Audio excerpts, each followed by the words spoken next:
10만 원. 제 손에 쥐어진 돈이었습니다. 택시비라도 쓰세요. 첫째 아들이 그렇게 말하더군요. 심장 수술비 6천만 원이 필요하다고 했을 때 강남 아파트에 사는 아들이 준 돈이 고작 10만 원이었습니다. 거실에 놓인 명품 쇼핑백들이 눈에 들어왔어요. 며느리가 들고 있던 1,000만 원짜리 핸드백도 보였고요. 둘째는 어땠냐고요? 수입차 전시장에서 6천만 원짜리 차 계약서에 사인하면서 환하게 웃던 그 아들이 제게 건넨 것도 역시 10만 원이었습니다. 현금이 이것밖에 없어서요. 그리고 반지하에 사는 막내딸은 저에게 화를 내는데요. 아, 잠깐. 그 전에 하나 더 말씀드려야 할 게 있네요. 그날 아침 제 우편함에 도착한 봉투 하나. KJ제약 특허관리부. 남편이 평생 연구한 치매 신약이 이제야 빛을 봤다는 내용이었습니다. 로열티 정산액 500억 원. 네, 맞습니다. 제가 500억의 상속자가 되는 순간이었죠. 그런데 저는 왜 자식들에게 수술비가 필요하다고 했을까요? 지금부터 그 이야기를 들려드리겠습니다. 돈 앞에서 드러나는 사람의 진짜 모습, 그것을 똑똑히 보게 되실 겁니다. 설거지, 산책할 때 이어서 듣기 편하게 지금 구독만 눌러두세요. 우리네 사연극장이 다음 편을 자동으로 챙겨드립니다. 새벽 5시, 아직 어둠이 짙게 깔린 우리 방입니다. 낡은 전기장판 위에서 몸을 일으켰습니다. 70이 넘은 이 나이에도 새벽잠은 여전히 없네요. 침대 옆 작은 탁자 위에 놓인 종이컵을 집어들었습니다. 하얀 심장약 2알이 제 손바닥 위로 떨어졌죠. 물 한 모금과 함께 약을 삼키고는 잠시 가슴에 손을 얹었습니다. 오늘도 시작이구나 하고 혼자 중얼거렸습니다. 전기밥솥에서 따닥 소리가 났습니다. 어제 저녁에 예약해둔 밥이 익어가고 있었죠. 작은 전등을 켜고 책상 위를 바라봤습니다. 거기엔 남편이 생전에 쓰던 연구 노트가 펼쳐져 있었습니다. 빼곡한 글씨들, 복잡한 화학식들. 5년 전 세상을 떠난 남편 진호가 치매 신약 연구에 매달리며 적어놓은 흔적들이었죠. 벽에 걸린 달력을 보니 오늘도 빼곡합니다. 가사 도우미 일정표를 빨간 펜으로 적어놨더군요. 김 사장님 댁 9시, 최 원장님 댁 2시. 달력을 한참 바라보다가 한숨이 나왔습니다. 그래도 일할 수 있어 감사하다고 스스로를 다독였습니다. 얇은 이불을 개어 정리하고 세수를 마친 저는 현관으로 향했습니다. 문득 신발장 위 액자 속 사진이 눈에 들어왔어요. 젊은 시절 남편과 함께 찍은 사진. 그때만 해도 남편의 벤처 사업이 잘 되던 시절이었습니다. 여보, 오늘도 하던 대로 살아갈게요. 사진을 보며 작게 속삭였습니다. 낡은 운동화를 신고 문을 나섰습니다. 복도 끝 계단을 내려가는 제 발걸음은 느리지만 꿋꿋했습니다. 1층 우편함 앞에 도착해 작은 열쇠를 꺼내 우편함을 열었습니다. 그 안에는 전기요금 고지서, 광고 전단지들 사이로 두툼한 봉투 하나가 보였습니다. KJ제약 특허관리부라는 발신인이 적혀 있었죠. 봉투를 들고 다시 계단을 올랐습니다. 오늘도 평범한 하루가 시작되는 줄만 알았습니다. 방으로 돌아온 저는 부엌 식탁에 앉아 봉투를 뜯었습니다. 안에는 복잡한 서류 뭉치가 들어 있었어요. 특허 로열티 정산 통지서라는 제목이 크게 적혀 있었죠. 빼곡한 숫자들과 어려운 용어들. 제가 알아들을 수 있는 건 남편 이름 박진호, 그리고 맨 아래 적힌 금액뿐이었습니다. 500억 원. 안경을 벗었다가 다시 쓰고 숫자를 세어봤습니다. 5 다음에 0이 10개. 정말 500억이 맞았어요. 이게 무슨 말도 안 되는 소리라고 생각했습니다. 이상한 사기 우편이겠거니 요즘 노인들 상대로 이런 수법이 많다고 뉴스에서도 봤었죠. 서류를 구겨 쓰레기통에 버리려다가 멈췄습니다. 남편이 생전에 늘 하던 말이 떠올랐어요. 여보, 돈 앞에서 사람의 진짜가 보여. 돈이 많든 적든 그 앞에서 진짜 마음이 나타나지. 남편은 사업이 잘 될 때도 망했을 때도 늘 같은 말을 했었죠. 저는 구겨진 서류를 다시 펴서 읽어봤습니다. KJ제약, 치매 진행 억제 신약, 글로벌 특허 로열티. 어려운 말들 투성이었어요. 바로 그때 전화벨이 울렸습니다. 여보세요? 안녕하세요. 박진호 연구원님 부인이신 이순덕님 맞으신가요? 정중한 남자 목소리였습니다. KJ제약 특허관리부 김 과장이라고 자신을 소개했죠. 어제 보내드린 서류 받으셨나요? 아마 이해하기 어려우실 텐데요. 네. 받긴 했는데 이게 대체 무슨... 전화로는 설명이 어려울 것 같습니다. 내일 오전에 직접 찾아뵙고 쉽게 설명드리고 싶은데 괜찮으실까요? 저는 잠시 망설였습니다. 그래도 직접 만나서 들어보는 게 나을 것 같았어요. 네, 그러시죠.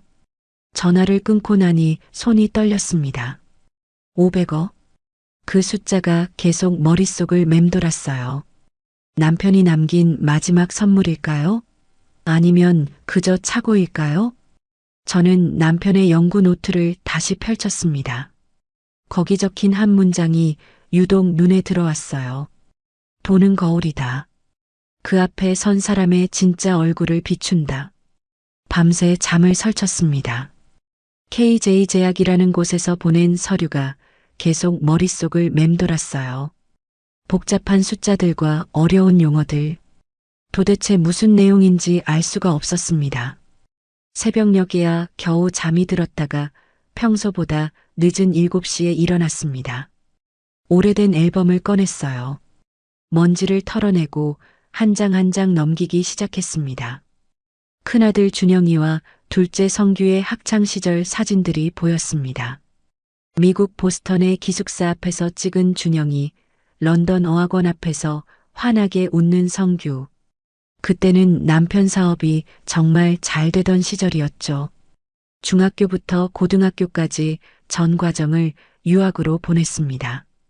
전담 가정교사까지 붙여가며 아이들 교육에 모든 걸 쏟아부었어요. 우리 아들들은 세계 무대에서 활약할 거야. 남편은 늘 그렇게 말했습니다. 학비며 기숙사비, 항공료까지 한 번도 아까워한 적이 없었죠. 저도 아들들의 입학 서류를 준비하고 유학원을 다니며 바쁘게 지냈습니다. 그런데 막내딸 수민이가 중학교 2학년 때 모든 게 무너졌습니다. 남편의 사업이 하루아침에 망했어요. 투자자들이 빠져나가고 거래처는 등을 돌렸죠. 남편은 스트레스로 쓰러져 병원 신세를 졌습니다. 집도 팔고 차도 팔았어요. 남은 건 빚뿐이었어요. 막내 수민이는 고등학교 진학을 포기했습니다. 엄마, 나는 괜찮아. 나중에 검정고시 볼게. 15살 딸이 그렇게 말했을 때 가슴이 찢어지는 것 같았습니다.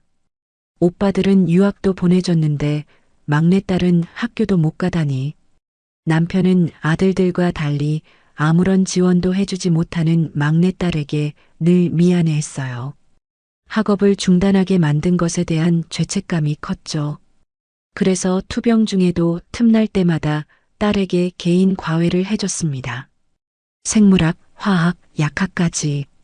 거실 한쪽에 작은 책상을 놓고 딸과 함께 밤늦도록 공부했죠. 저는 그 시절 새벽 시장 청소며 가사 도우미며 할 수 있는 일은 뭐든 했습니다. 2집, 3집을 돌며 생계를 이어갔어요. 그렇게 긴 시간이 흘렀습니다.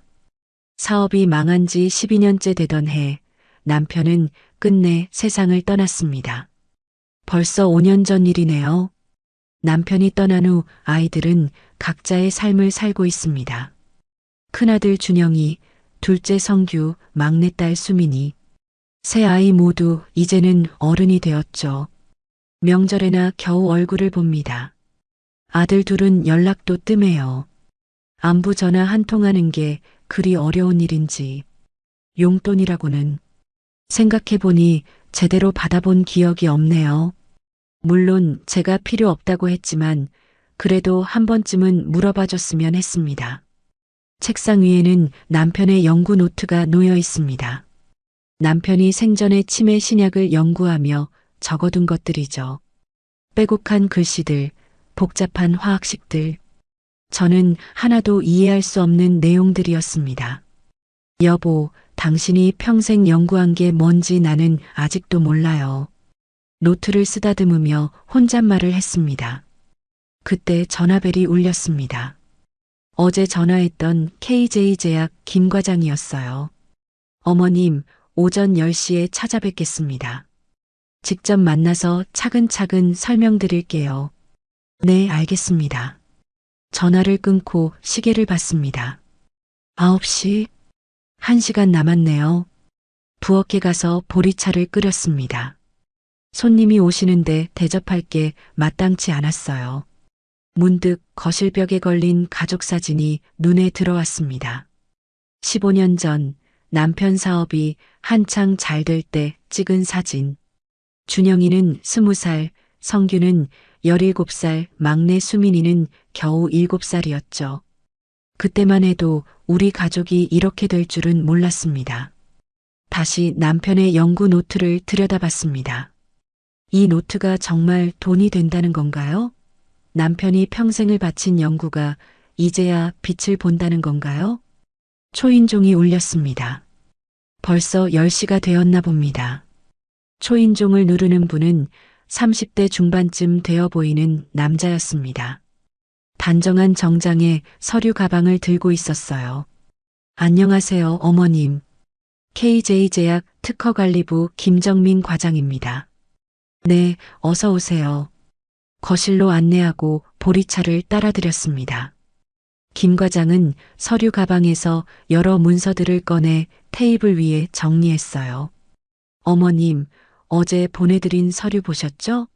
아마 이해하기 어려우셨을 텐데요. 네, 솔직히 무슨 내용인지 하나도 모르겠더라고요. 김 과장이 부드럽게 웃으며 말을 이었습니다. 차근차근 설명드릴게요. 남편분이 박진호 연구원님이시죠? 네, 제 남편이에요. 5년 전에 돌아가셨습니다. 네, 그렇죠. 박진호 연구원님께서 생전에 치매 진행을 늦추는 신약을 개발하셨습니다. 당시에는 상용화가 안 됐는데요. 김 과장이 서류 한 장을 가리키며 설명을 계속했습니다. 연구원님이 돌아가신 후에 이 약이 세계적으로 인정받았습니다. 지금은 전 세계 병원에서 치매 환자들에게 처방되고 있어요. 미국, 유럽, 아시아 할 것 없이 널리 쓰이고 있습니다. 뉴스에서 보신 적 있으실 거예요. 저는 놀라서 김 과장을 바라봤습니다. 남편이 그토록 매달리던 연구가 정말 성공한 거였군요. 그런데 왜 이제야? 회사에서 가족분들을 찾지 못했습니다. 연구원님이 개인 자격으로 특허를 등록하셨는데 상속인을 확인하는데 시간이 걸렸어요. 그동안 로열티가 계속 쌓였습니다. 김 과장이 계산기를 꺼내 두드렸습니다. 지난 5년간 누적된 로열티와 앞으로 받으실 금액을 합치면 대략 500억 원 정도 됩니다. 500억? 정말 그 숫자가 맞았습니다. 저는 손이 떨려 찻잔을 내려놓았어요. 500억이요? 정말로요? 네, 어머님. 이 서류가 그 증빙입니다. 확인 절차가 끝나면 어머님 계좌로 입금됩니다. 믿기지 않았습니다. 평생 가난하게 살아온 저에게 500억이라니. 남편이 정말 대단한 일을 한 거네요. 네, 박진호 연구원님 덕분에 수많은 치매 환자들이 도움을 받고 있습니다. 정말 위대한 업적이십니다. 김 과장이 서류를 정리하며 말했습니다. 다음 주에 최종 확인 절차가 있습니다. 가족분들과 함께 오셔야 하는데요. 가족이요? 네, 법적 상속인 확인 차원에서 자녀분들도 함께 오시면 좋겠습니다. 저는 잠시 생각에 잠겼습니다. 준영이, 성규, 그리고 막내 수민이 세 아이를 모두 불러야 하는군요. 알겠습니다. 연락해 보겠습니다. 김 과장이 일어서며 명함을 건넸습니다. 궁금하신 점 있으시면 언제든 연락 주세요. 그럼 다음 주에 뵙겠습니다. 현관까지 배웅하고 돌아온 저는 소파에 털썩 주저앉았습니다. 500억? 그 돈이면 무엇이든 할 수 있을 거예요. 아이들에게 나눠주면 모두 부자가 되겠죠. 그런데 문득 남편의 말이 떠올랐습니다. 돈 앞에서 사람의 진짜가 보인다. 연락도 뜸하고 용돈 한 번 제대로 주지 않던 아이들. 그런 아이들에게 이 큰 돈을 그냥 나눠주면 어떻게 될까요? 저는 한참을 고민했습니다. 김 과장이 돌아간 후 저는 부엌에서 설거지를 하며 계속 생각했습니다. 500억? 그냥 3등분하면 한 명당 160억이 넘습니다. 어마어마한 돈이죠. 그런데 왜 마음이 편하지 않을까요? 거실로 돌아와 다시 앨범을 펼쳤습니다. 큰 아들과 둘째 아들의 어릴 적 사진들, 두 아이 모두 착하고 예쁘게 자랐었죠. 그런데 언제부터 달라진 걸까요? 작년 추석이 떠올랐습니다. 첫째는 겨우 1시간 있다가 골프 약속이 있다며 나갔고, 둘째는 전화로 바빠서 못 가요라고만 했죠. 막내 수민이만 새벽부터 와서 송편을 빚고 차례상을 차렸습니다. 올해 설날도 마찬가지였어요. 아들 둘은 용돈 봉투도 없이 빈손으로 왔다가 밥만 먹고 갔습니다. 제가 아프다고 했을 때도 병원 가보세요라는 말뿐이었죠. 그런 아이들에게 이 큰 돈을 그냥 줘도 될까요? 남편의 연구 노트를 다시 펼쳤습니다. 어느 페이지를 넘기다가 남편의 메모를 발견했어요. 말이 아니라 행동이 진심이다. 맞아요. 돈은 줄 수 있어도 행동은 진짜 마음이 없으면 내어줄 수 없는 거예요. 저는 결심했습니다. 아이들의 진짜 마음을 확인해 봐야겠어요. 어떻게 할까 고민하다가 계획을 세웠습니다. 심장 수술이 필요하다고 하자. 제 심장 질환은 아이들도 다 아는 사실이니까요. 수술비 6천만 원이 부족하다고 하고 무엇보다 입원할 때 하루같이 있어줄 사람이 필요하다고 하자. 돈과 시간, 두 가지를 동시에 요청하면 진짜 마음이 보이겠죠. 그런데 막상 결심하고 나니 마음이 무거웠습니다. 자식을 시험한다는 게 옳은 일일까요? 너무 잔인한 건 아닐까요? 하지만 이 돈은 남편이 평생을 바친 연구의 결실입니다. 아무에게나 줄 수는 없어요. 진짜 그 가치를 알고 고마워할 수 있는 사람에게 가야 합니다. 저는 깊은 숨을 내쉬었습니다. 내일 아침 일찍 큰 아들 준영이 집부터 찾아가야겠어요. 그 다음은 둘째 성규 일하는 곳으로 가고 마지막으로 막내 수민이 집에 들르자 예고 없이 찾아가는 게 나을 거예요. 준비할 시간을 주면 진짜 마음을 볼 수 없을 테니까요. 낡은 한복을 꺼냈습니다. 수술이 필요한 아픈 어머니처럼 보여야 하니까요. 거울을 보니 주름진 얼굴이 더 초라해 보였습니다. 남편, 당신이 말한 대로예요. 돈 앞에서 사람의 진짜가 보인다고 했죠. 내일 우리 아이들의 진짜 마음을 보게 되겠네요. 창밖은 어느새 어두워졌습니다. 내일이 두렵기도 하고 한편으로는 기대도 됐습니다. 과연 내 아이들은 어떤 모습을 보여줄까요? 다음 날 아침 9시 저는 낡은 한복을 입고 큰 아들 준영이네 집 앞에 섰습니다. 강남의 번듯한 아파트 단지였어요. 경비 아저씨가 어디 가시냐고 물어서 아들 집에 왔다고 했더니 고개를 갸웃거렸습니다. 엘리베이터를 타고 20층에 올라가 초인종을 눌렀습니다. 누구세요? 며느리 목소리였습니다. 나다. 문이 열리자 며느리가 놀란 표정으로 저를 맞았습니다. 어머님 연락도 없이 어쩐 일이세요? 급한 일이 있어 그랬다. 준영이 있니? 방에서 회사 일 보고 있어요. 거실로 들어가니 현관 한쪽에 명품 쇼핑백이 여러 개 놓여 있었습니다. 거실 테이블 위엔 태블릿이 켜져 있었는데 호텔 브런치 예약 화면이 보였어요. 큰 아들이 방에서 나왔습니다. 엄마, 웬일이세요? 연락도 없이. 앉아봐. 할 얘기가 있어. 큰 아들과 며느리가 소파에 앉았습니다. 저는 숨을 깊게 들이쉬고 말을 꺼냈어요. 내가 심장 수술을 받아야 한대. 네? 갑자기요? 의사 선생님이 더 이상 미루면 위험하다고 하시더라. 그런데 수술비가 6천만 원인데 내가 가진 돈으로는 부족해. 준영이가 시계를 힐끔 봤습니다. 고급 시계가 번쩍였어요. 그래서 얼마가 필요하신데요? 6천만 원이 모자라. 그리고 입원할 때 하루만 같이 있어줄 수 있니? 수술 동의서도 써야 하고 혼자서는 무서워서. 큰 아들이 며느리와 눈빛을 주고받았습니다. 어머니, 저희도 지금 여유가 없어요. 아이들 학원비에 대출금 갚느라. 며느리가 말을 이었습니다. 그리고 준영 씨가 다음 주에 중요한 프로젝트가 있어서 병원은 어려울 것 같아요. 준영이가 지갑을 꺼내 10만 원을 뽑았습니다. 택시비라도 쓰세요. 형편이 나아지면 도와드릴게요. 저는 10만 원을 받아들고 일어섰습니다. 그래, 바쁜데 방해해서 미안하다. 현관을 나서는데 뒤에서 소곤거리는 소리가 들렸어요. 갑자기 수술이라니 돈 달라는 거 아니에요? 쉿, 들으실라. 엘리베이터를 타고 내려오는 동안 가슴이 먹먹했습니다. 제 아들이 맞나 싶었어요. 밖으로 나와 택시를 탔습니다.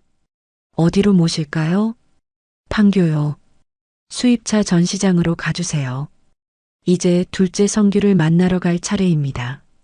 판교의 수입차 전시장은 햇빛을 받아 반짝이고 있었습니다. 유리문을 열고 들어가니 새 차 특유의 냄새가 났어요.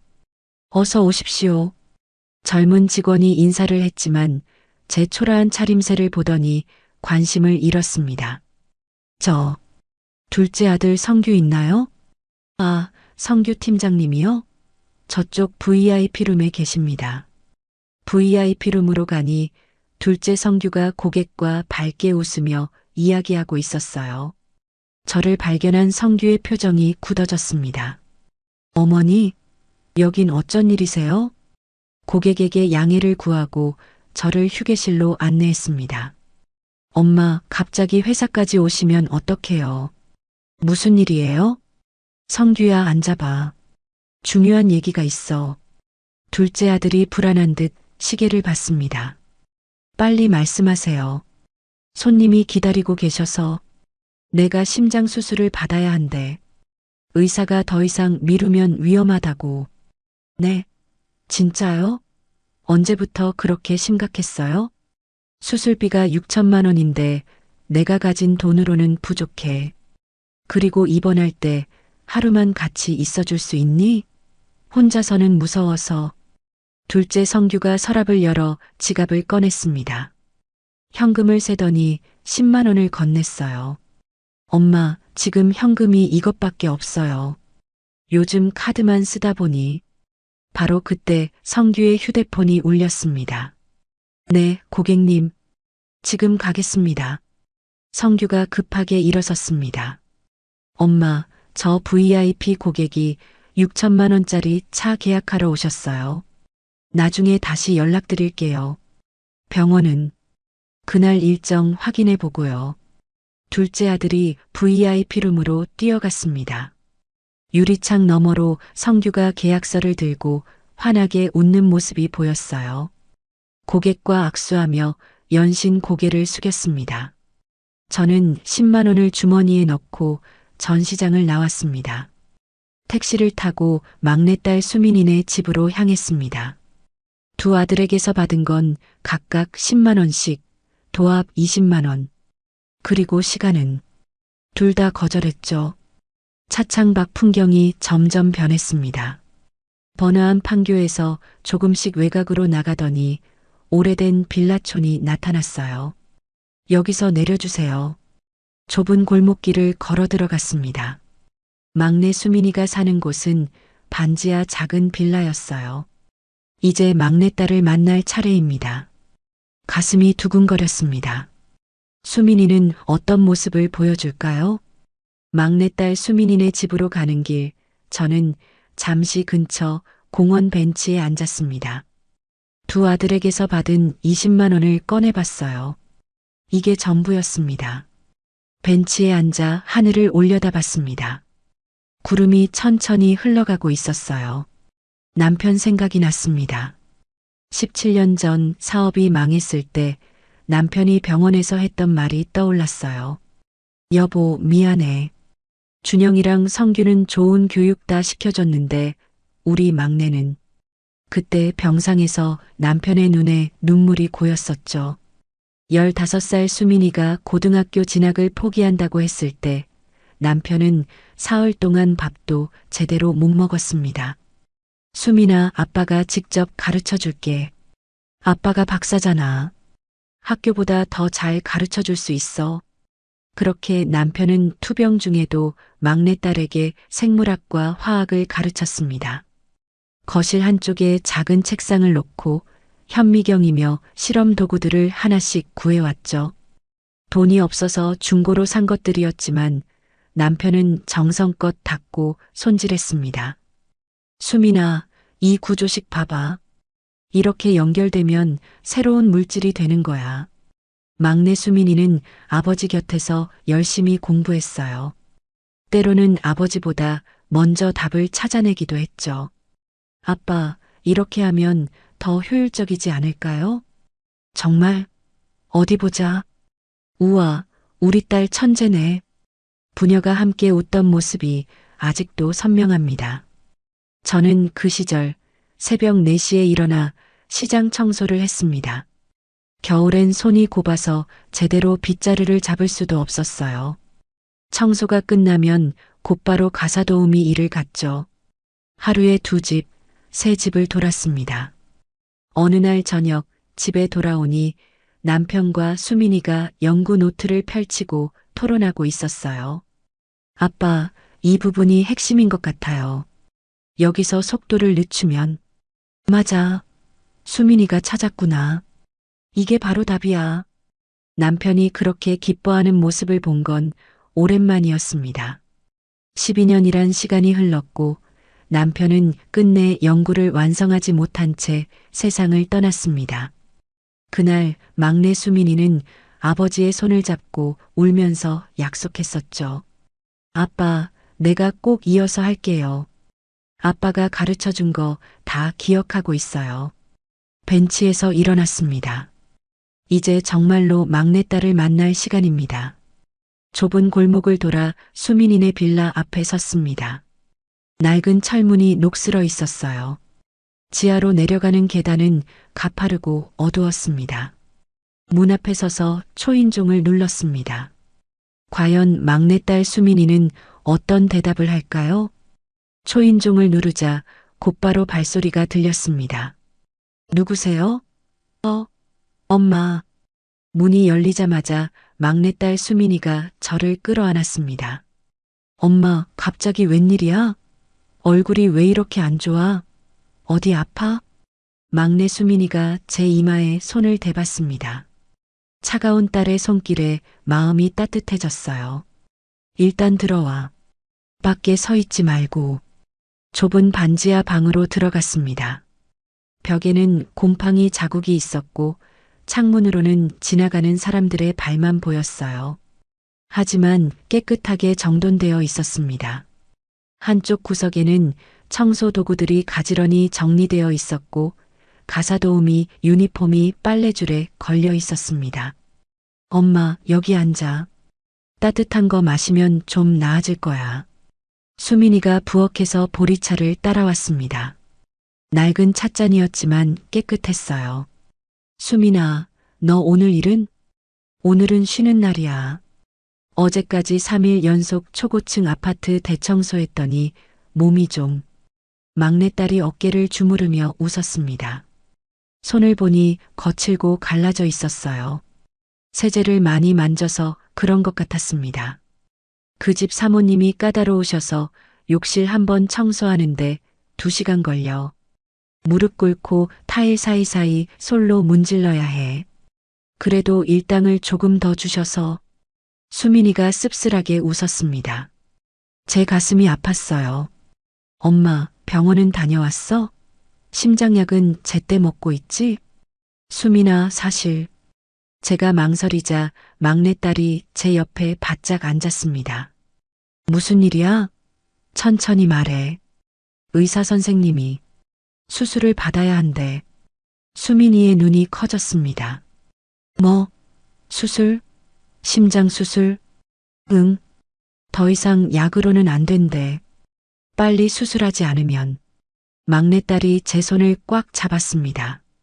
손이 떨리는 게 느껴졌어요. 언제부터 그렇게 심각했어?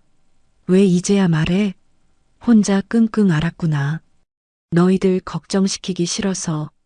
엄마, 이게 걱정 안 시키는 거야? 우리가 가족인데. 수민이가 눈물을 훔쳤습니다. 그래서 언제 수술하기로 했어? 어느 병원? 그게 문제가 좀 있어. 무슨 문제? 수술비가 6천만 원이야. 수민이가 입을 다물었습니다. 한참을 말이 없다가 조용히 물었어요. 6천만 원. 보험은? 적용이 안 되는 수술이래. 오빠들한테는 연락했어? 저는 고개를 저었습니다. 사실은 각각 10만 원씩만 받았지만 말할 수 없었어요. 내가 가진 돈이 조금 있긴 한데 한참 모자라. 수민이가 일어섰습니다. 방 한쪽을 서성이더니 깊은 숨을 내쉬었어요. 엄마, 잠깐만. 막내딸이 옷장으로 가서 맨 아래 서랍을 열었습니다. 오래된 과자통을 꺼내왔어요. 이게 뭐니? 열어봐. 통을 열자 봉투가 나왔습니다. 봉투 안에는 10,000원짜리 지폐가 빽빽하게 들어있었어요. 구겨지고 때 묻은 돈들이었습니다. 기름 냄새와 세제 냄새가 났어요. 2,150만 원이야. 수민아, 이 돈은 어떻게 해? 3년 동안 모았어. 가사도우미 하면서 받은 특별수당, 명절 팁, 야근 수당. 다 모았어. 막내딸이 다시 앉으며 말을 이었습니다. 새벽 5시에 일어나서 찻집 가고 점심도 못 먹을 때가 많아. 하루에 서너 집 돌 때도 있고 손님들이 이거 버려주세요 하면서 쓰레기 봉투 들려주실 때, 화장실 좀 더 깨끗이 하실 때 참고 모았어. 제 눈에 눈물이 고였습니다. 원래는 동진이랑 전세 자금 마련하려고 모았는데 안 돼, 수민아. 이건 내 미래를 위한 돈이야. 엄마가 없으면 무슨 미래야? 수민이가 제 손을 잡았습니다. 거친 손이었지만 따뜻했어요. 첫째 오빠는 강남에 아파트 있고 둘째 오빠는 수입차 팔면서 잘 살잖아. 나는 이 반지하가 전부인데 그래도 엄마한테 이거라도 줄 수 있어서 다행이야. 수민아, 나머지 3,850만 원도 내가 어떻게든 구해볼게. 대출도 알아보고 친구들한테도 부탁해보고. 엄마는 치료만 신경 써. 그리고 엄마. 응? 입원할 때 내가 같이 갈게. 수술 동의서도 쓰고 필요한 거 다 할게. 회사에는 가족 간병이라고 하면 이해해 줄 거야. 못 해주면 그만둬도 돼. 엄마가 더 중요하니까. 눈물이 볼을 타고 흘렀습니다. 첫째와 둘째는 각각 10만 원만 주고 바쁘다고 했는데 가장 가난한 막내딸은 자신의 전부를 내놓았습니다. 바로 그때 현관문이 열렸습니다. 수민아, 나왔어. 사위 동진이었습니다. 손에 마트 봉지를 들고 있었어요. 어머님, 언제 오셨어요? 방금 왔어. 근데 어머님, 얼굴이 안 좋으신데요? 동진이가 봉지를 내려놓고 왔습니다. 작업복 차림이었는데 기름때가 묻어 있었어요. 여보, 엄마가 심장 수술 받으셔야 해. 6천만 원 필요한데. 동진이가 잠시 멈췄다가 물었습니다. 정말이세요? 언제요? 빨리 해야 한대. 동진이가 주머니에서 낡은 지갑을 꺼냈습니다. 저희 비상금으로 쓰려고 모아둔 1,300만 원 있어요. 그것도 쓰세요. 아니야, 그건 너희 돈인데. 장모님 수술이 먼저죠. 그리고 동진이가 무릎을 꿇고 앉았습니다. 수술하시는 날 저도 반차 낼게요. 아니, 하루 연차 쓸게요. 수민이 혼자서는 힘들 테니까 제가 같이 있을게요. 병원 서류 작성이나 이런 건 제가 할게요. 이 순간 저는 확신했습니다. 진짜를 찾았다고. 돈이 아니라 마음을, 시간을 내어주는 진짜 가족을 찾았다고요. 어머님, 너무 걱정 마세요. 우리가 어떻게든 해결할게요. 동진이의 말에 수민이도 고개를 끄덕였습니다. 맞아. 엄마, 우리가 있잖아. 혼자가 아니야. 이 좁은 반지하 방이 갑자기 따뜻하게 느껴졌습니다. 이제 진실을 말해야 할 때가 왔습니다. 저는 한참을 망설였습니다. 이 착한 딸에게 시험했다는 사실을 어떻게 말해야 할까요? 하지만 더 이상 숨길 수는 없었습니다. 수민아, 동진아. 사실 내가 할 말이 있어. 두 사람이 걱정스러운 눈빛으로 저를 바라봤습니다. 엄마, 왜 그래? 무슨 일 더 있어? 저는 가방에서 KJ 제약의 서류를 꺼냈습니다. 그리고 남편의 유언장 사본도 함께 테이블 위에 올려놓았습니다. 이게 뭐야? 수민이가 서류를 집어들었습니다. 첫 장을 읽던 딸의 눈이 점점 커졌어요. 특허 로열티 정산 통지서. 박진호. 아빠. 그래. 너희 아버지가 개발한 치매 신약이 이제야 빛을 봤어. 전 세계에서 쓰이고 있대. 그래서 이 금액이. 수민이가 손가락으로 숫자를 세었습니다. 500억? 동진이도 놀라서 서류를 함께 들여다봤습니다. 정말이에요? 500억이요? 저는 고개를 끄덕였습니다. 그래. 회사에서 가족을 못 찾아서 그동안 로열티가 쌓였대. 이제 한 번에 정리한다고. 수민이가 의자에 털썩 주저앉았습니다. 500억? 그럼 엄마 수술비는? 수민아. 제가 딸의 손을 잡았습니다. 사실 나 수술 안 해도 돼. 뭐? 수민이의 얼굴이 하얗게 질렸습니다. 동진이도 얼어붙은 듯 저를 바라봤어요. 무슨 말이야? 방금 수술해야 한다고. 그건 내가 너희들을 시험한 거였어.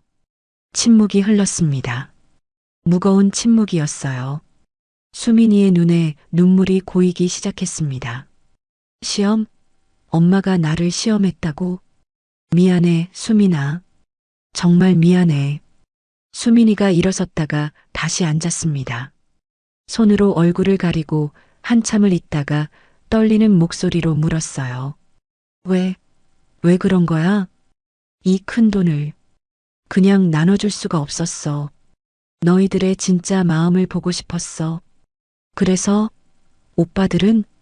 저는 고개를 숙였습니다. 첫째는 10만 원, 둘째도 10만 원. 시간은 둘 다 바쁘다고. 수민이가 웃었습니다. 눈물이 흐르는데 웃었어요. 역시 오빠들이네. 수민아, 정말 미안해. 내가 상처받을 걸 알면서도. 엄마. 수민이가 제 손을 잡았습니다. 솔직히 속상해. 엄마가 나를 믿지 못했다는 게, 시험했다는 게. 수민아. 하지만 이해해. 500억이면 누구라도 그랬을 거야. 그리고 막내딸이 눈물을 닦으며 말을 이었습니다. 그래도 엄마가 아프지 않다는 게 너무 다행이야.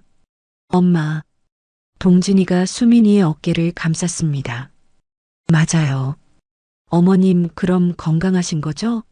너무 다행이에요. 저는 유언장을 펼쳤습니다. 너희 아버지가 남긴 유언장이야. 모든 권리를 너에게 남긴다고 되어 있어. 나한테? 그래. 아버지가 생전에 늘 미안해했어. 오빠들은 유학까지 보냈는데 너는 고등학교도 못 가게 해서 그래서 모든 걸 너에게 주고 싶어 했어. 수민이가 유언장을 읽었습니다. 신약 관련 모든 권리와 앞으로 생길 돈 받을 권리 전부를 막내딸 박수민에게 상속한다. 아빠, 수민이가 울음을 터뜨렸습니다. 동진이가 딸을 달래는 동안 저는 휴대폰을 꺼냈습니다. 수민아, 내일 오전 11시에 정산 담당자가 와. 권리 확인하고 서류 작성해야 해. 가족들도 다 와야 한대. 오빠들도? 그래. 내가 가족 단톡방에 공지할게. 여기서 만나자고. 저는 메시지를 작성했습니다. 내일 오전 11시 수민이네 집에서 중요한 가족 모임 있음. 꼭 참석 바람. 엄마, 오빠들이 올까? 중요하다고 했으니 오겠지. 특히 저는 쓴웃음을 지었습니다. 500억이라는 소식을 들으면 날아올 거야. 다음 날 아침 10시 반. 저는 일찍 와서 수민이와 함께 간단한 다과를 준비했습니다. 정산 담당자인 김 과장도 도착했어요. 어머님, 오늘 가족분들 다 오시나요? 네, 곧 올 거예요. 10시 45분. 초인종이 울렸습니다. 누구세요? 나야, 준영이. 첫째 아들이 왔습니다. 정장 차림이었어요. 며느리도 함께였습니다. 엄마, 무슨 일이에요? 갑자기 가족 모임이라니. 앉아. 성규도 오면 얘기할게. 몇 분 후 둘째 성규도 도착했습니다.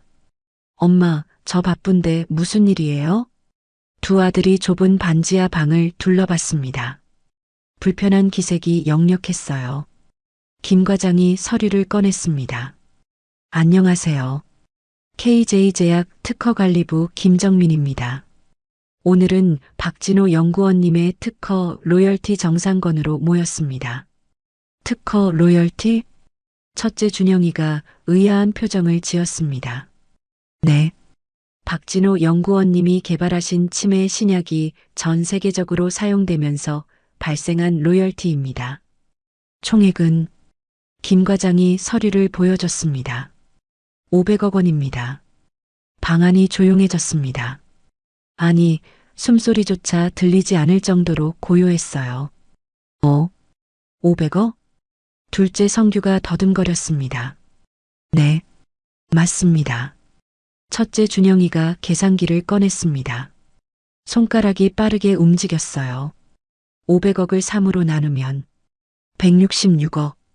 둘째 성규도 휴대폰 계산기를 두드렸습니다. 수민이가 벌떡 일어섰습니다. 오빠들, 지금 계산기부터 두드려? 엄마 건강은 안 물어봐? 아니, 그게 아니라 어제 엄마가 수술한다고 했을 때 오빠들 뭐 했는지 알아? 저는 수민이를 말렸습니다. 수민아, 그만. 하지만 막내딸은 멈추지 않았습니다. 첫째 오빠는 10만 원 주고 바쁘다고 했어. 둘째 오빠도 마찬가지고. 그런데 지금 500억 소리 듣자마자 계산기부터 두드리는 게 맞아? 아, 내가 뭔데 그런 말을. 첫째가 목소리를 높였습니다. 엄마가 병이 심해지지 않은 게 다행인 거지. 어떻게 돈 얘기부터 할 수가 있어? 그건 김 과장이 기침을 했습니다. 일단 유언장 내용부터 확인하시죠. 그가 유언장을 펼쳤습니다. 박진호 연구원님의 유언에 따르면 모든 권리는 막내딸 박수민 씨에게 상속됩니다. 뭐? 두 아들이 동시에 소리쳤습니다. 그게 무슨 소리야? 말이 안 되잖아. 방안이 소란스러워졌습니다. 돈 앞에서 완전히 달라진 아들들의 모습에 제 다리가 풀렸습니다. 이게 내 자식들의 진짜 모습이었을까요? 이게 말이 되는 소리야? 첫째 준영이가 테이블을 쳤습니다. 찻잔이 덜그럭 소리를 냈어요. 아버지가 왜 막내한테만 다 주신다는 거야? 둘째 성규도 얼굴이 붉어졌습니다. 그래, 이건 불공평해. 우리도 자식인데. 김 과장이 서류를 정리하며 말했습니다. 유 원장은 공증을 받은 것입니다. 법적으로 유효합니다. 그럼 우리는 뭐야? 우리는 자식도 아니야? 첫째 준영이가 저를 노려봤습니다. 엄마, 이게 맞다고 생각해요? 500억을 막내한테만? 저는 아무 말도 할 수 없었습니다. 돈 이야기가 나오자마자 돌변한 아들들의 모습에 숨이 막혔어요. 형편이 제일 어려운 게 수민이잖아. 제가 겨우 입을 열었습니다. 그래서 우리는 부자라서 필요 없다는 거예요? 둘째 성규가 비웃었습니다.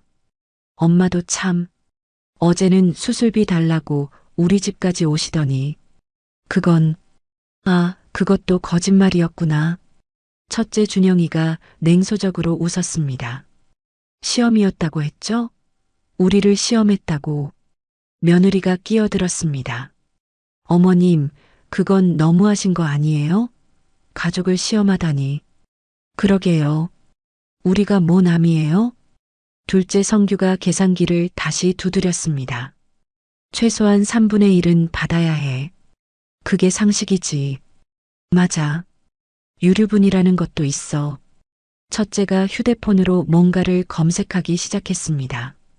법적으로 자녀는 유산의 일정 부분을 받을 권리가 있다고 나와 있네. 수민이가 참다 못해 소리쳤습니다. 오빠들, 정말 이럴 거야? 이럴 거냐니? 우리가 뭘 잘못했는데? 엄마한테 어제 어떻게 했는지 기억 안 나? 10만 원 주고 택시 타라고 했잖아. 그때는 정말 돈이 없었어. 첫째가 변명했습니다.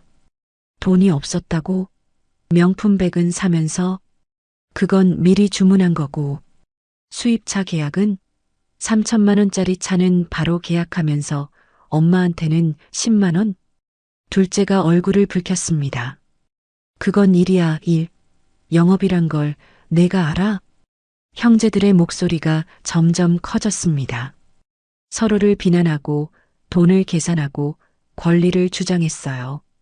저는 그 모습을 멍하니 바라봤습니다. 이게 내 아들들인가? 어릴 때는 그렇게 착했는데, 엄마 손을 잡고 엄마 사랑해 하던 아이들이었는데, 언제부터 이렇게 변한 걸까요? 엄마도 편파적이야. 첫째 준영이가 저를 가리켰습니다. 막내만 예뻐하고 우리는 뭐야? 그래, 우리가 유학 갔다고 차별하는 거 아니야? 둘째도 거들었습니다. 제 다리에 힘이 풀렸습니다. 의자에 주저앉았어요. 너희들이 정말 그렇게 생각하니? 아니면 뭐예요? 500억을 막내한테만 준다는 게 말이 돼요? 김 과장이 일어났습니다. 저는 이만 실례하겠습니다. 가족분들끼리 상의하시고 연락 주세요. 그가 나가자 형제들의 언성은 더욱 높아졌습니다. 수민아, 너도 양심이 있으면 나눠야지. 그래, 우리가 뭐 남이야? 막내딸 수민이가 고개를 저었습니다. 오빠들, 이건 아빠가 남긴 거야. 아빠의 뜻이야. 아버지가 정신이 온전하셨을 때 쓴 건지 어떻게 알아? 뭐, 오빠가 지금 아빠를. 아니, 사실일 수도 있잖아. 병환 중에 쓰신 거면. 저는 더 이상 듣고 있을 수 없었습니다. 그만. 제가 소리쳤습니다. 모두가 조용해졌어요. 너희 아버지를 모욕하지 마라. 엄마, 나가. 다들 나가.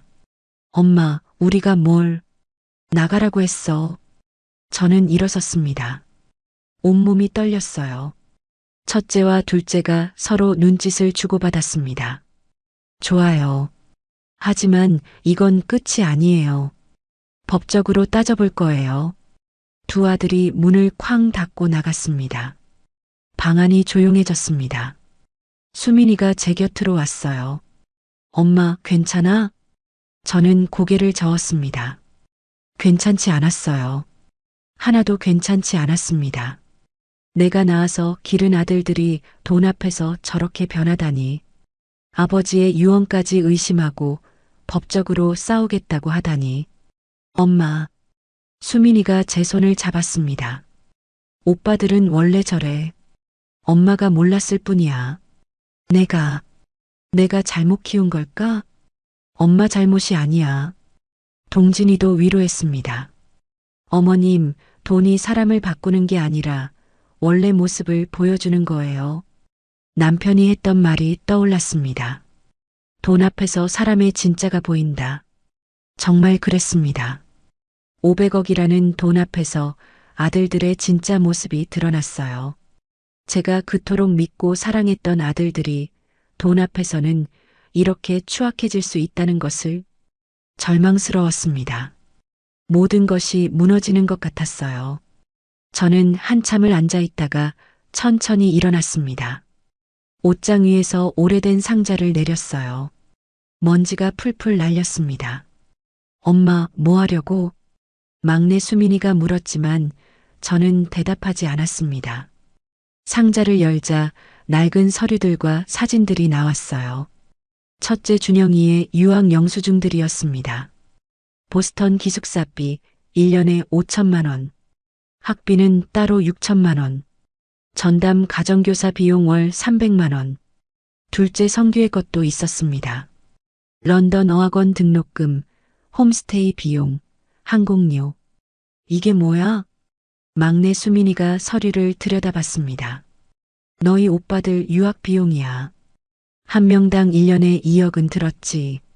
제가 사진 한 장을 꺼냈습니다. 세 남매가 함께 찍은 사진이었어요. 준영이는 18, 성규는 15, 막내 수민이는 5살이었죠. 이때까지만 해도 우리 집이 잘 나갔어. 너희 아버지 사업이 번창했지. 또 다른 사진을 꺼냈습니다. 수민이가 중학교 교복을 입고 있는 사진이었어요. 이게 너가 중학교 2학년 때야. 이 사진 찍고 한 달 후에 모든 게 무너졌지. 저는 검정고시 합격증을 꺼냈습니다. 박수민, 29살에 받은 고등학교 졸업장이었죠. 오빠들은 유학 갔고 너는 학교도 못 갔어. 엄마, 내가 그때 뭘 했는지 아니? 제가 손을 펼쳤습니다. 손가락 관절이 굵어져 있었어요. 새벽 4시에 일어나서 시장 청소를 했어. 겨울엔 손이 얼어서 빗자루를 제대로 잡을 수도 없었지. 청소 끝나면 바로 가사 도우미 일 갔어. 하루에 3집, 4집을 돌았어. 서류 뭉치 속에서 병원 진료 기록을 꺼냈습니다. 이건 너희 아버지 병원비야. 12년 동안 하루도 빠짐없이 병원에 갔었지. 치료비는 내가 번 돈으로 냈어. 엄마가 그렇게 고생했구나. 동진이가 안타까운 표정을 지었습니다. 그런데 그 시절 너는 뭘 했는지 아니? 저는 수민이를 바라봤습니다. 너는 아버지 곁에서 공부했어. 중학교도 못 마친 내가 아버지한테 대학원 수준의 교육을 받았지. 그때 아버지가 뭐라고 했는지 기억나? 수민이가 눈물을 흘렸습니다. 우리 수민이가 제일 똑똑하다고. 내 연구를 이어받을 거라고. 맞아. 그리고 너는 정말 열심히 공부했어. 새벽까지 아버지와 연구 노트를 들여다보고 실험하고 토론했지. 저는 마지막 사진을 꺼냈습니다. 남편의 임종 사진이었어요. 아버지가 돌아가시던 날 누가 곁에 있었니? 나랑. 엄마. 맞아. 오빠들은 바쁘다고 못 왔어. 첫째는 회사 출장, 둘째는 중요한 계약이 있다고. 수민이가 울음을 터뜨렸습니다. 아빠가 마지막에 내 손 잡고 미안하다고. 고등학교도 못 가게 해서 미안하다고. 그래.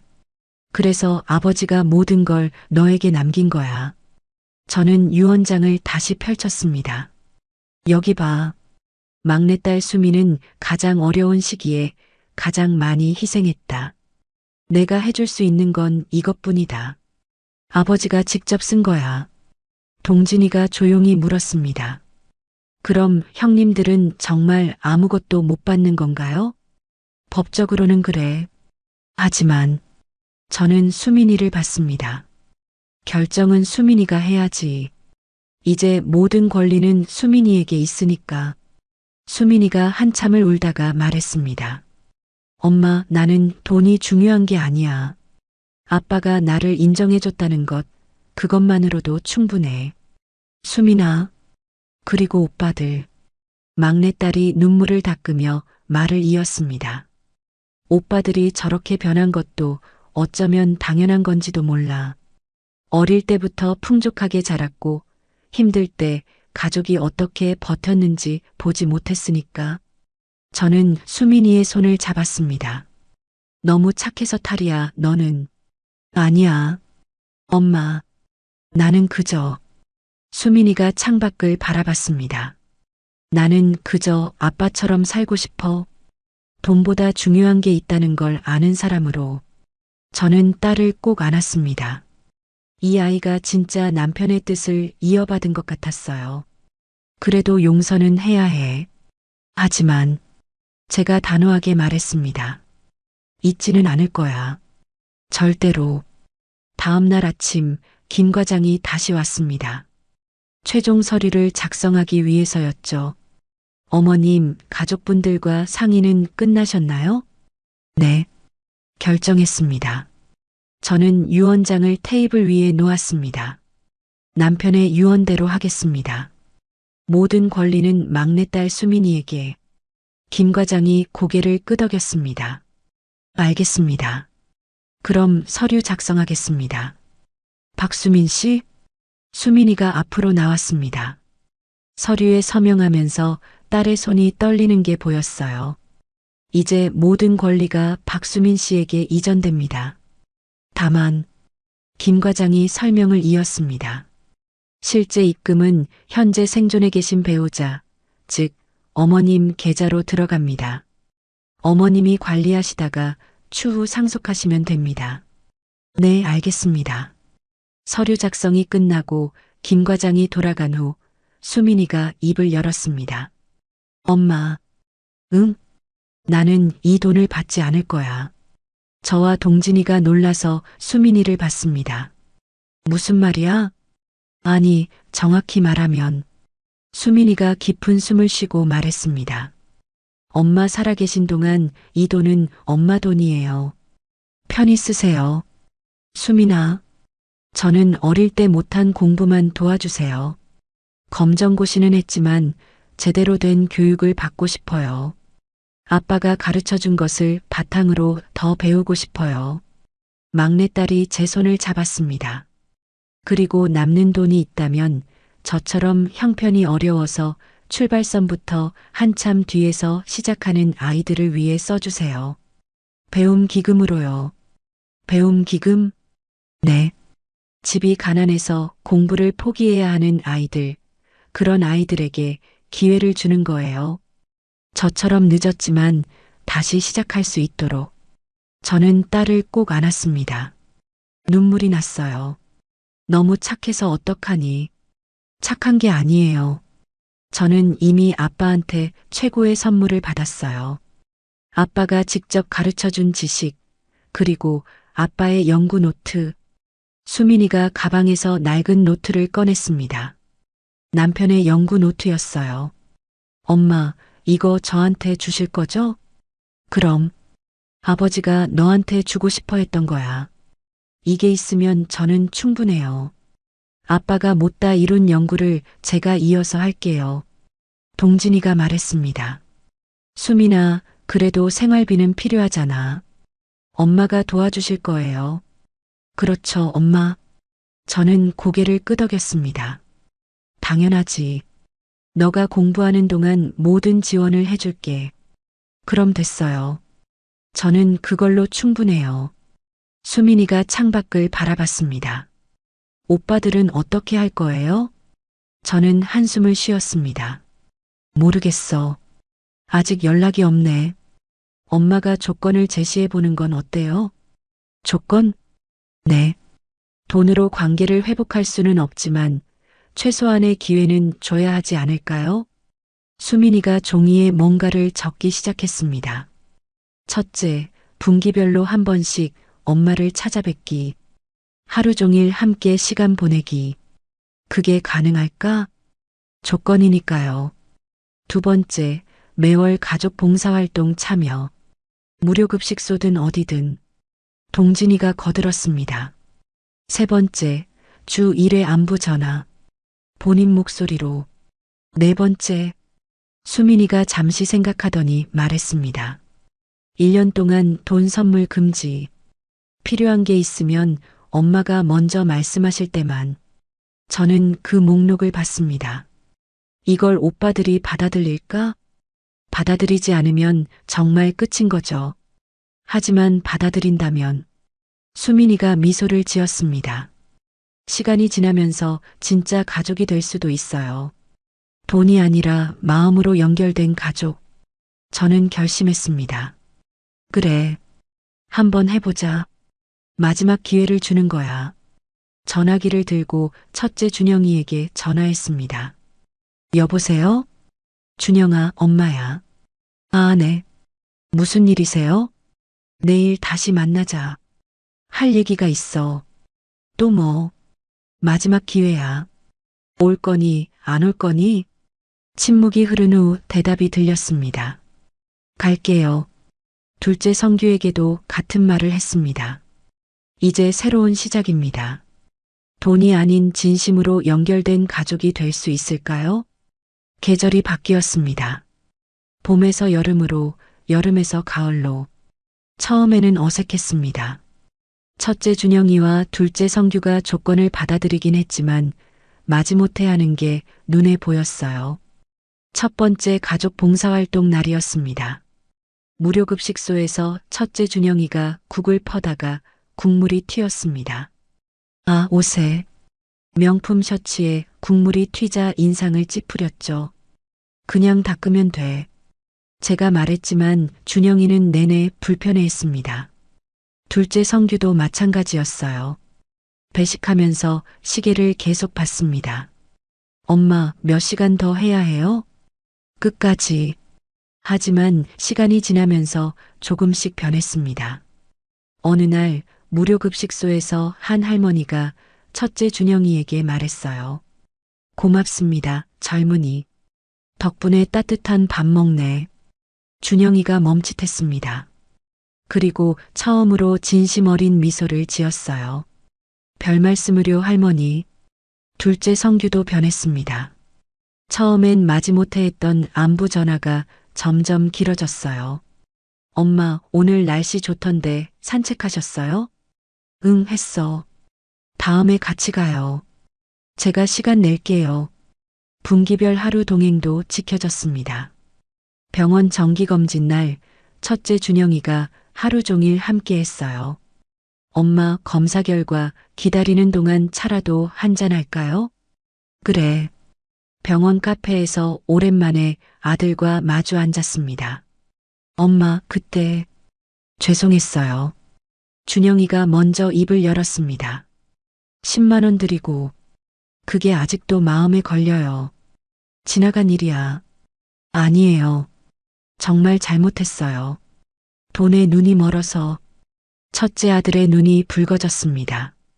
한편 막내 수민이는 아버지의 연구 노트를 파고들었습니다. 새벽부터 밤늦게까지 매일 공부하고 실험했어요. 저는 약속대로 모든 지원을 했습니다. 학원비, 교재비, 실험 도구까지. 엄마, 이 부분 봐. 아빠가 여기서 막혔던 것 같아. 그래. 온도를 일정하게 유지하는 게 핵심인데 아빠는 다른 방향으로 접근하셨어. 막내딸은 아버지가 못다 이룬 연구를 하나씩 풀어갔습니다. 어느 날 저녁 수민이가 뛰어들어왔어요. 엄마, 됐어. 드디어 됐어. 뭐가? 아빠 연구의 핵심을 찾았어. 이렇게 하면 효과가 2배로 늘어나. 수민이는 병원과 협력해서 임상시험을 시작했습니다. 결과는 놀라웠어요. 기존 약보다 효과가 훨씬 좋았습니다. 대형 제약사에서 연락이 왔습니다. 박수민 연구원님, 기술 이전 계약을 제안합니다. 얼마를 생각하시는지? 선급금 50억, 단계별 기술료 별도입니다. 수민이가 저를 봤습니다. 엄마, 나 해냈어. 내 힘으로. 그래, 너가 해냈어. 계약식 날 수민이는 아버지 사진을 가슴에 품고 있었습니다. 아빠, 제가 아빠 연구를 완성했어요. 이제 더 많은 사람들이 도움을 받을 거예요. 저는 새 집으로 이사했습니다. 넓지는 않지만 따뜻한 아파트였어요. 거실에는 가족 사진이 걸려 있었습니다. 새로 찍은 사진이었죠. 첫째, 둘째, 막내, 그리고 저. 모두가 진심으로 웃고 있는 사진이었습니다. 배움 기금도 만들었습니다. 박진호 배움터라는 이름으로 매년 형편이 어려운 학생 100명에게 장학금을 줍니다. 첫 장학금 수여식에서 한 학생이 편지를 읽었어요. 저도 집이 어려워 고등학교를 포기할 뻔했습니다. 하지만 이 장학금 덕분에 공부를 계속할 수 있었습니다. 감사합니다. 수민이가 제 손을 잡았습니다. 엄마, 아빠가 보셨다면 기뻐하셨겠죠? 그럼 정말 기뻐하셨을 거야. 1년이 지났습니다. 이제 두 아들은 돈 이야기를 하지 않습니다. 대신 진짜 이야기를 합니다. 엄마, 사랑해요. 나도 사랑한다. 돈은 시험지였고 진심은 성적표였습니다. 그리고 배움은 정말로 출발선을 바꿨습니다. 남편이 옳았어요. 돈 앞에서 사람의 진짜가 보인다고. 하지만 시간이 지나면 진짜는 변할 수도 있다는 것도 알게 되었습니다. 용서와 기회, 그리고 사랑이 있다면요. 밤입니다. 수민이의 새 연구실 책상 위에 2개의 노트가 나란히 놓여 있습니다. 왼쪽은 아버지의 낡은 연구 노트, 누렇게 변한 종이에 빼곡한 글씨들, 복잡한 화학식들. 오른쪽은 수민이의 새 연구 파일, 깔끔한 정리, 완성된 공식들. 과거와 현재가 나란히 놓인 모습입니다. 냉장고에는 가족 일정표가 붙어 있습니다. 이번 주 토요일 무료급식 봉사 준영, 성규 다음 주 월요일 엄마 병원 정기검진, 준영 동행 금요일 저녁 가족 식사. 더 이상 돈 이야기는 없습니다. 대신 함께하는 시간들로 가득합니다.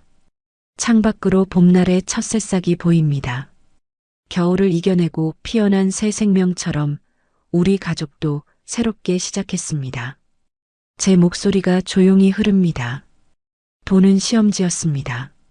사람의 진짜 마음을 보여주는 거울이었죠. 진심은 성적표였습니다. 누가 진짜 가족인지 알려주는 지표였어요. 그리고 배움은 우리 수민이의 출발선을 바꿨습니다. 가난해서 포기해야 했던 아이가 이제는 수많은 아이들에게 기회를 주는 사람이 되었으니까요. 마지막 장면. 새벽 5시. 똑같은 시간, 하지만 다른 풍경입니다. 예전의 낡은 빌라가 아닌 따뜻한 새 집에서 눈을 뜹니다. 심장약은 여전히 먹지만 이제는 혼자가 아닙니다. 남편의 사진을 바라봅니다. 여보, 당신 말이 맞았어요. 돈 앞에서 사람의 진짜가 보인다고. 하지만 한 가지 더 알게 됐어요. 시간과 사랑이 있으면 사람은 변할 수 있다는 것도요. 봄 햇살이 창문으로 들어옵니다. 따뜻합니다. 이제는 정말로 따뜻합니다. 여러분, 이순덕 할머니의 이야기는 여기까지입니다. 500억이라는 큰 돈 앞에서 드러난 가족의 민낯. 하지만 그보다 더 큰 가치를 보여준 막내딸의 진심. 우리는 살면서 많은 시험을 받습니다. 때로는 돈이, 때로는 권력이, 때로는 명예가 우리를 시험하죠. 그럴 때마다 기억하세요. 돈은 거울입니다. 그 앞에 선 사람의 진짜 얼굴을 비춰줄 뿐이죠. 하지만 더 중요한 건 시간과 사랑이 있다면 사람은 변할 수 있다는 것입니다. 용서할 수 있다면, 기회를 줄 수 있다면, 진심으로 다가갈 수 있다면 깨어진 관계도 다시 이어질 수 있습니다. 오늘 이야기가 여러분의 마음에 작은 울림이 되었기를 바랍니다. 혹시 오래 연락하지 못한 가족이 있으신가요? 돈 때문에, 자존심 때문에 멀어진 사람이 있으신가요? 오늘이 그들에게 다가갈 수 있는 날이 되었으면 좋겠습니다. 돈보다 소중한 것, 그것은 바로 진심입니다. 시청해 주셔서 감사합니다. 오늘 이야기가 마음에 남으셨다면 구독과 알림으로 다음 만남을 예약해 두세요. 우리네 사연 극장이 다시 찾아갑니다. 그리고 오늘 이야기를 듣고 느낀 감정과 생각을 댓글로 소통해 주세요.